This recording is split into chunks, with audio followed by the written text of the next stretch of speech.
Alberta Primetime with Michael Higgins.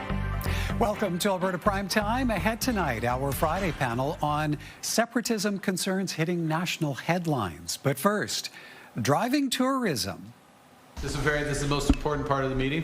We're discussing skiing options in BC and Alberta, and I have to say, with all due respect to Eastern skiing, there is no comparison. There is no comparison to skiing in the Rockies. I think we've got so much common ground. I'm inspired by David Eby's resort strategy, and so I was just in Whistler, and we're going to try to build a few more ski resorts in Alberta.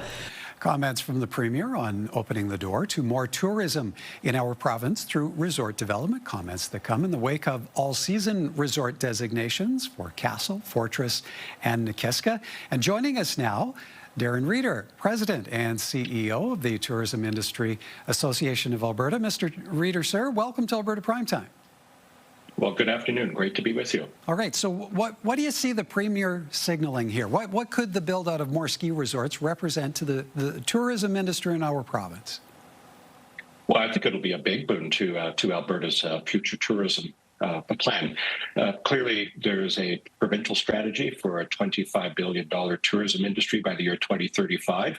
And this idea of additive experiences, additive resorts that the international community and, of course, our own citizens would look at as being evolutionary is going to be key to incentivizing people to want to experience these things. So I think what we're doing is just trying to take a page out of what British Columbia has done very well, quite frankly, over the last 2 decades, and say, let's get on with it here in Alberta. We have some of the most majestic usable landscapes for outdoor recreation on this planet. It's high time we treat tourism and outdoor recreation as what it is, which is part of Alberta's natural resource economy. Yeah, it's been some time since a significant ski resort has been developed in Alberta. Is this the shift in policy something that's long burbled below the surface, something developers have been clamoring for, or is this a whole new push policy-wise? Well, it's both. I think investors have been looking for the certainty, and from a public policy perspective, what we've lacked for is the clarity that says development and appropriate use of the landscape for outdoor recreation is something we would consider economically appropriate to do. So investors are never going to look. It doesn't pick your industry. It doesn't matter. Are never going to look at investing in your province if there isn't clarity about how land can be accessed and developed. And this is what we've lacked for years where it relates to tourism.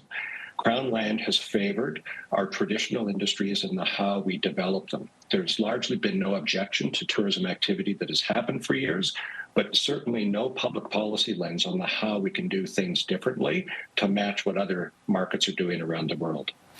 Do you see this opening up new tracts of land or building out around existing tourism communities, existing developments? Well, with the designations that you had mentioned of Fortress, Nikiska, and Castle, it's very much existing to start. So these are places that have been identified in the legislation. That's really clear to note for listeners that designation within the Act does not mean approval.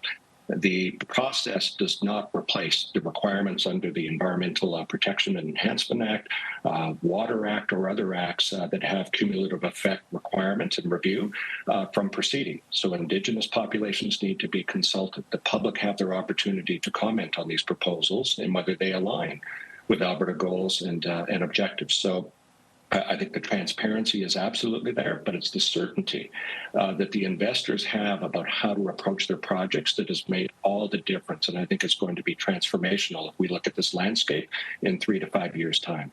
You mentioned BC a bit earlier, and in that clip off the top, we heard the Premier referencing BC's resort strategy. What do you feel Alberta could stand to learn from our neighbours to the west in this regard? Well, everything, quite frankly. BC has 13 all-season resorts. Alberta has nothing. This was really a push by the BC government nearly 30 years ago to be leaders in the outdoor recreation space on a global level. We would argue from an Alberta perspective they've largely been successful. But that's come at Alberta's expense because we have a number of Albertans. I mean, we have 5 billion Albertans today. Almost double what we had 30 years ago, not quite, but close. A lot of that spending is occurring by Albertans in British Columbia. And we've kind of marveled at this idea that we should have opportunities for Albertans to experience world-class resorts in their own backyard. So some of this is about economic rebalancing. It's about trying to create Alberta jobs and investment opportunities that support Albertans' growth priorities for the future. So we're really excited to learn from what BC has done very well, and full marks to them for the work they've done over the years. All right, Darren, maybe on another front, it's been announced that come November, there will be a new nonstop flight linking Calgary and Abu Dhabi, the only a direct Western Canada connection to the United Arab Emirates. What do you see driving that development and the kind of impact it could have? Well, I think what's driving the development is, the province's focus on trade development offices around the world where we think we have market potential. As I understand it today, we do about $250 million a year in trade with Dubai, which arguably is not a lot when you compare it to the value in US dollars. There are a world of opportunities, quite literally, and opening the market further to working with Abu Dhabi and the whole UAE. This is a market, if we look at it, within about an 8-hour flight distance or reach within the UAE, you can reach over 80% of the world's population. So the markets of Africa, Asia, and Europe are hugely important to inform the growth of tourism for Canada as a whole, but certainly to Alberta. So we've often marveled at this idea that selling to the world starts with the idea of having direct air access. So yesterday's news is monumental to opening access to a part of the world where we're just beginning to scratch the surface of our trade potential, to say nothing of the reciprocal opportunities for travel. It goes without saying, tourism already represents a significant element of our economy here in Alberta. What do you realistically now see it being grown to in the years to come? I know you mentioned $35 billion by 2035. What are you really anticipating? I'm anticipating it's possible. $25 billion is the provincial target that's been set. We were at a high watermark for tourism pre-COVID, so at about $10.1 billion, which we thought was doing okay, but certainly not leading relative to markets like BC. But if you measure it based on 2024 values, we were about $14.4 billion. I think we're going to be closer to closing in on $15 billion, maybe a little bit more when 2025, the books are closed on that year. So that's 150% growth just coming from pre-COVID work, 6 years ago. So as we cast forward another 9 years, it's entirely in the realm of possibility as we start to add things like all-season resorts and the spending and job creation potential of those that we will meet and possibly exceed $25 billion. So I'm incredibly optimistic. And again, that this is due in part to the confidence of investors in the investability of Alberta, but also this Alberta government that has finally got in the lane of understanding that tourism and outdoor recreation is part of the natural resource economy, and we need to invest in it in a way that provides long-term sustainable growth and job opportunity for Albertans. All right, we'll have to leave it there for time. Appreciate your time this evening, Mr. Reeder. Thank you, sir. A pleasure. Thank you. Darren Reeder is President and CEO of the Tourism Industry Association of Alberta.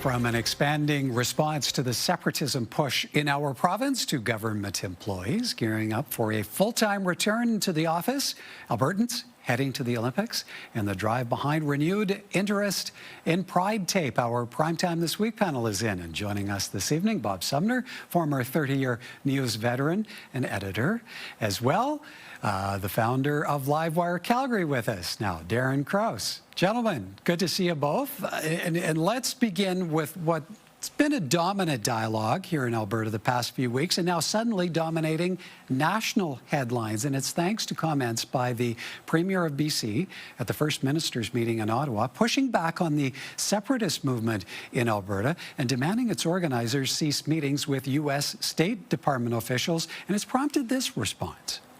For private citizens, we have no authority to enter into agreements on behalf of anybody in Alberta. We're not entering into any agreements with the United States. We're not funded by the United States. When pressed for her stance at the Premier's meeting, Danielle Smith says she believes in a sovereign Alberta, in a united Canada, and the polls show 30% of Albertans feel hopeless under the current system. That's about 1 million people, and I'm not going to demonize or marginalize a million of my fellow citizens when they've got legitimate grievances. What we need to do is we need to give Albertans hope. We need to show them not just tell them, not just words, but with actions that Canada can work. Now, Treaty 6 and 8 chiefs, meanwhile, sending a message to the Premier and Albertans that the province does not have the authority to secede from Canada and that the government needs to respect treaty rights as well. The talk of separation is stoking racial discrimination. The violence, the hate, the division that it has caused for our communities in our local towns, it's dangerous for our people to be going into the towns alone. Indigenous groups have launched legal proceedings against the government over Bill 14, saying it fails to align with the Canadian Constitution. Bob, I'll start with you. What's to be made of how the push for Alberta separatism has suddenly surged into the national spotlight? What kind of light do you see it putting our province in?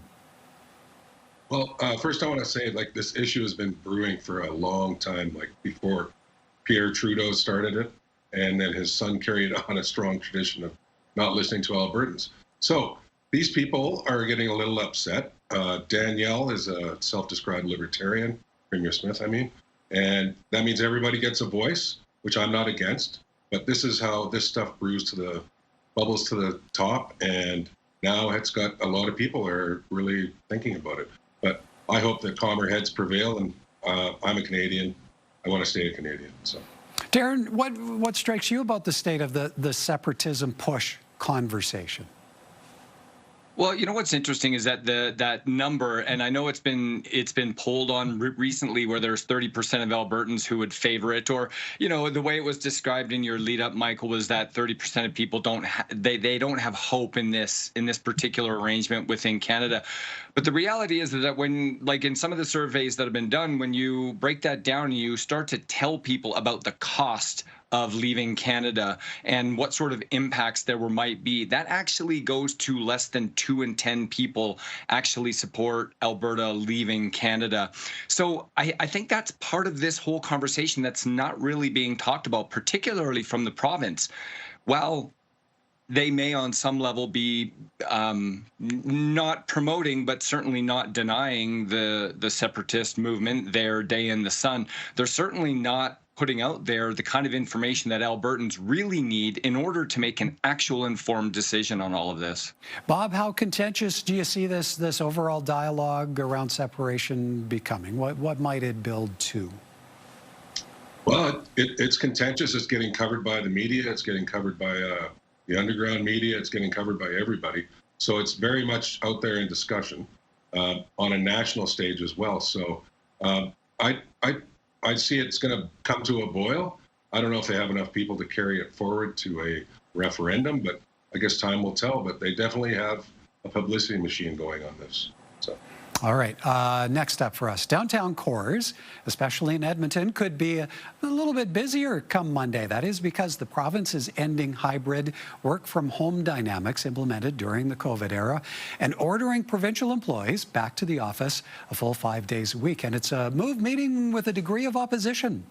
We are concerned that it is a political decision and not an operational decision. The argument that if workers return to the office, they will be more productive and more collaborative, we don't feel actually holds water.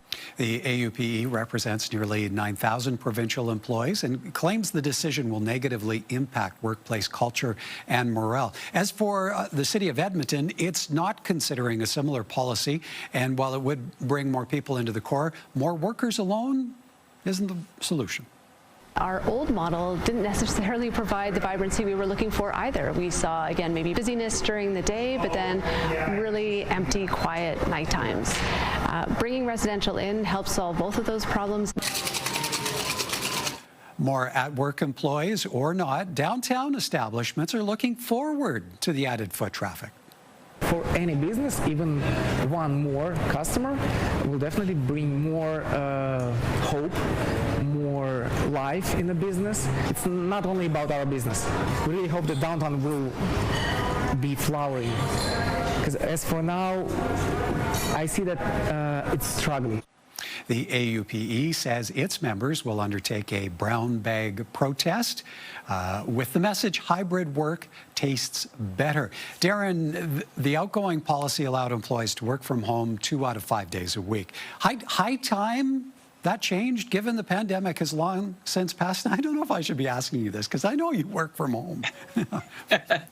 No, that's okay. I mean, maybe not high time it's done, but I'm not sure. Like the city of Calgary went to a little bit more of a hybridized situation, but and they want employees to work from the office a little bit more often, and there was some pushback from the union. But I think what needs to happen here is there needs to be sort of I mean, we've already got the hybridized approach, but what we want to have happen is in essential cases when employees are needed to be at the office, they should be there. And I think that's maybe where the conflict point is here, is that employees want to have the flexibility to set their own schedules and go into the office when they want versus work from home when they want. And where the city of Calgary sort of landed was, okay, you know what, there are opportunities to still work from home, but when we need you in the office, or if you have a critical job that you know you need to be a part of a team, then you should be in the office. So I think maybe there's a little bit more discussion, but it starts with ending the rules that were put in place during COVID. Bob, employees returning to the office full time, how much of a fix do you expect that to be for the struggles downtown businesses have been enduring? Yeah, well, I think they may get a busier lunchtime out of it, but the key thing they need to do is to keep people downtown in the evening. And I like the way Edmonton has done it with the Ice District. Like, people come downtown for an event and they spend a lot of money and they leave money in all the restaurants and businesses. And Calgary is on the track for that with the Arts Commons, and the Event Center. They just need to create more things for people to do downtown and make it a safe environment for families to come down where they don't have to spend a lot of money. So like Chinook Blast is coming up this weekend. That's going to bring a lot of people into the downtown. Folk Fest is putting on Block Heater next weekend. So, you know, if you can do a lot of these things and bring people downtown and stay, they'll spend money. But I think most of these workers are taking their brown bags and sitting at their desk. So there you go. All right, time for us to take a bit of a break. But when we come back, Albertans set to make their mark at the Olympics and pumped up demand for Pride Day. More from our Primetime This Week panel in a moment.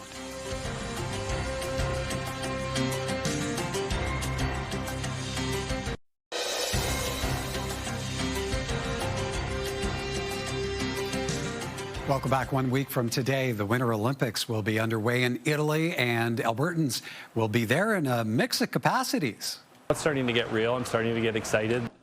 Meet Dr. Ian Auld, medical director for the Calgary Flames. He's worked a multitude of international tournaments over the past 22 years, and now he'll be adding the Olympics to the resume. Lucky to be where I am, and I worked hard for it, but it certainly is a privilege. And he's not the only member of the family sharing in the privilege. Dr. Laura Benyon is already in Europe as Canada's women's hockey team doctor. We've been at this journey independently, and so it's kind of really interesting that we've both ended up with our respective teams. On the athlete side, Sherwood Park's Kelsey Mitchell is realizing a dream a decade in the making.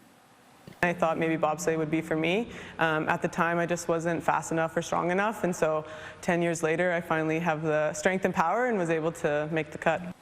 Now, if Kelsey Mitchell's name is familiar, it's because she's already a two-time Olympian, winning track cycling sprint gold in 2020, and now joins a unique list of Canadian competitors. To see her have that focus, to switch that focus from track cycling to speed skating, pivoting to bobsled, to like live her dream and live her goal and make it a reality of making the team takes utter commitment. Kelsey Mitchell is the 14th Canadian to compete in both the summer and winter games. Darren, from physicians to dual sport athletes, how cool is it to have such a unique representation among the many Albertans wearing the maple leaf? I think it's fantastic, you know, and this is just one of those things that I believe is rooted, you know, you go back to the 1988 Olympics here in Calgary and the legacy, the athletic legacy that was brought here.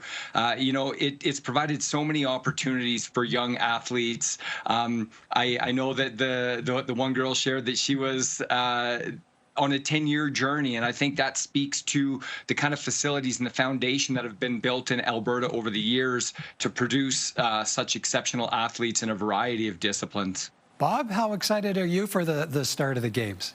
Cheering Canada on based on that shirt. Well, hopefully you bring back some American tears like they made fun of us. But I loved it, the Olympics. The '88 Olympics was actually my first job in broadcasting, so that's a long time ago. But I'll try and watch a little bit. I'll try not to think about the fact that this could have been our Olympics, but I guess I already am thinking about it. But I think it'll be a great thing to watch, and I'll try and catch as much as I can. All right, one more topic for us, and it's a new lease on life for a unique Alberta product, hockey tape, modified with a rainbow of colors to help make the sport more inclusive. Pride Tape came out of a research question I had 10 years ago, was why are young gay male and bisexual boys dropping out of organized team sports at much younger ages than their heterosexual cisgender peers? The Edmonton Oilers were the first in the NHL to support the initiative, and while the makers had to stick handle a short-lived attempt by the NHL to ban it 2 years ago, international sales making a resurgence thanks to the worldwide success of Heated Rivalry, the fictional Canadian gay romance show about hockey players, star hockey players. We've actually been seeing sales follow the trend of where the show is going. We're seeing more tape being sold at a time, and we're seeing it more globally. We're in conversation with the folks at Crave about partnerships. Who knows, maybe in season 2, Pride Tape might make its debut in an episode.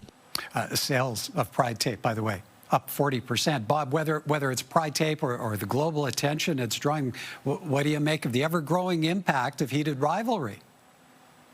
Yeah, well, you see it everywhere. I haven't watched it. I'm going to make an effort to, because I think it's a great way to recognize the many diverse individuals that play professional sports, amateur sport, and sports of all kinds. So I know it's very positive for most people that I see. So I guess I have to commit to watch it now. Darren, what does all this say to you about evolving dynamics around inclusivity at a time when there is so much chaos and division in the political sphere? Well, you know what? I think for a long time, television, in a lot of ways, has been a very groundbreaking. You go back to the series Will and Grace, you know, that kind of brought the first, you know, gay characters, you know, openly gay characters to television. And you start to see how that changes the narrative amongst the population. And so this is a really groundbreaking aspect in that it is exposing a little bit more about the different genders, the different personalities in professional sports, and I think it's only a good thing. It's usually ahead of where society is, and it kind of paves the way for things moving forward. All right, gentlemen, I think we have 15 seconds each for a winner or a loser. Real quick, Bob. I'm going to take a loser, and it's all of us, because the very talented and lovely Catherine O'Hara died, and she had a huge impact on so many generations with her beautiful characters. That's a sad one. Darren? Yeah. Well, Bob actually took mine, to be honest with you, but that's okay. You know what? I'm going to say Calgarians, Southern Albertans here, we've been enjoying a really, really nice, mild winter, and it continues in spades next week. And for all that, we're winners. Indeed. All right. Thank you, gentlemen. Have a great weekend. Okay. Thank you. You too. Thanks.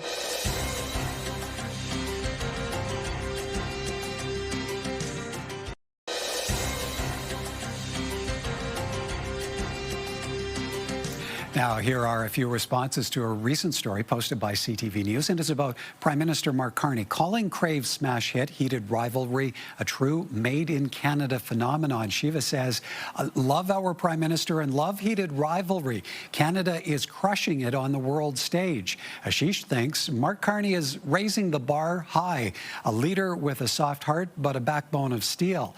Derek writes, I see lots loving the words. I'm still waiting for building the the economy and housing at speeds never seen to happen. Isa says, nice to have a leader who is not only smart, but who celebrates, encourages, and embraces all Canadians. And Fan writes, I don't always agree with his decisions, but his support and celebration of heated rivalry shows his kindness and heart. Remember, you can always have your say. Email us anytime at comments@albertaprimetime.com. That is our program for tonight. Have a great evening and a great weekend, everyone, from all of us at Alberta Primetime. Thank you for watching, and join us again next time.